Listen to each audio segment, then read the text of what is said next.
संत और नाग की कहानी। एक समय की बात है। किसी गांव में एक ब्राह्मण अपने परिवार के साथ रहता था।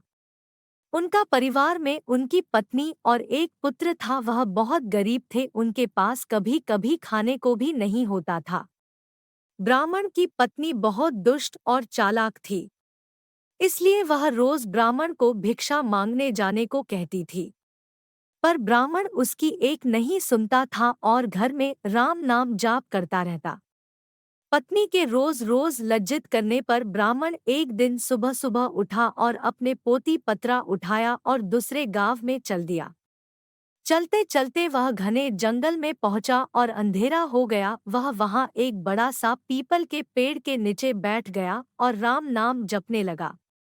सुबह होने पर जब उठा तो पास के सरोवर पर स्नान करके वह आगे चला और दूसरे गांव में पहुंचा। गांव वाले उससे ना तो कोई कथा सुनना चाहते थे और ना ही कोई उसे भिक्षा दे रहे थे। वह ब्राह्मण दुखी होकर घूम फिर कर फिर उसी पीपल के पेड़ के नीचे आकर बैठ गया। पीपल की जड़ में विशाल सांप का बसेरा। वह पीपल का पेड़ बहुत विशाल था। उस पेड़ की जड़ में एक विशाल काला सांप रहता था।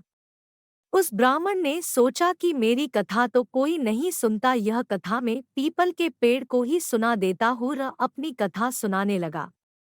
कथा पूर्ण होने पर पेड़ के नीचे से एक काला नाग निकला और उस ब्राह्मण को एक स्वर्ण मुद्रा देते हुए बोला, तुम रोज यूं ही यहाँ आकर मुझे कथा सुनाया करो, मैं रोज तुम्हें स्वर्ण मुद्रा दूंगा। ब्राह्मण यह बात मान ली और ना यह बात तुम किसी को भी मत बताना, तुम्हारे सब दुख दूर हो जाएंगे।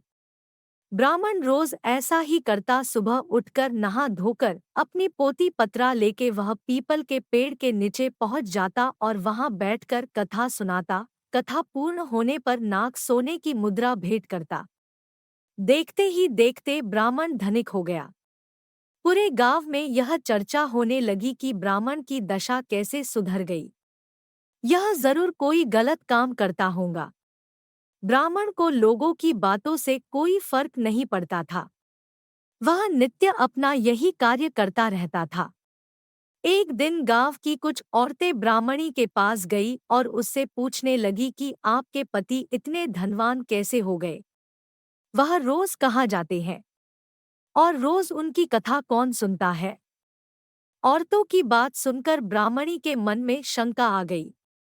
उसने एक दिन अपने पति से पूछा कि आपको ये धन कहाँ से मिलता है, मुझे भी बताइए।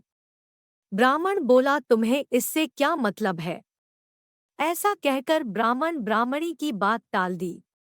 ब्राह्मण की पत्नी के मन में लालच का आना।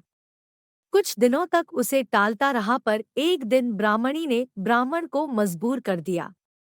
ब्राह्मण मजबूर होकर उसने अपनी पत्नी को नाग की सारी बात बता दी, जिस वजह से उसकी पत्नी के मन में लालच आ गया और ब्राह्मण के खाने में नशे की दवा मिलाकर उसे खिला दिया और अपने बेटे से बोली, बेटा उस पीपल के पेड़ पर जाओ और नाग को मार कर सारी संपत्ति ले आओ।